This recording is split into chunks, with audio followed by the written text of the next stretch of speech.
All right, so this is another one of those impromptu moments where I had this thought.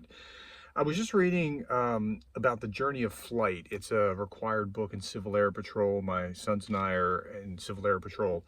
And there was a line in this text that said, it was talking about all of what has happened in flight from the very beginning all the way through. The lesson of World War I was, if you control the air, you can't be beaten. And if you lose the air, you can't win.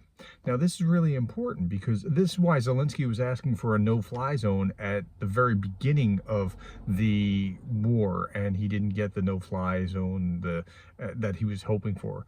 And it took so long to get jets. And in the meantime, Russia has jets and helicopters, and the Ukrainians have very few helicopters or old MiGs to fight. So essentially, they do not control their skies.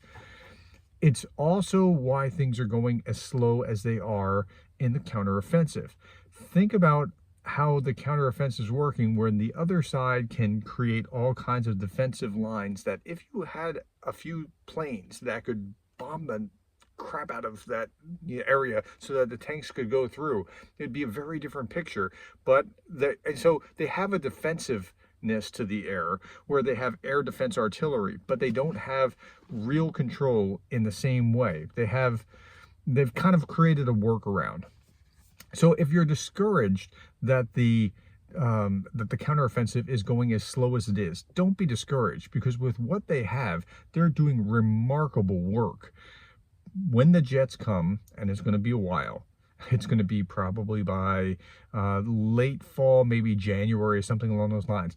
When that comes, the game changes when Ukraine can control the air.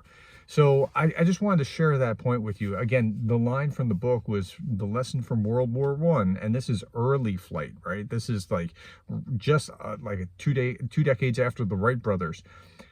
The lesson from World War I was, if you control the air, you can't lose. If you don't control, if you have lost air superiority, you can't win. And yet, Ukraine is hanging on. And that's really the remarkable thing. They don't have the air superiority, and yet they're able to still defend as they have been. Okay, that's just my quick thought for right now. I hope that helps you kind of get some context of why. And so don't be discouraged about what's going on in the counteroffensive. All right. Thank you for caring. Thank you for caring about Ukraine.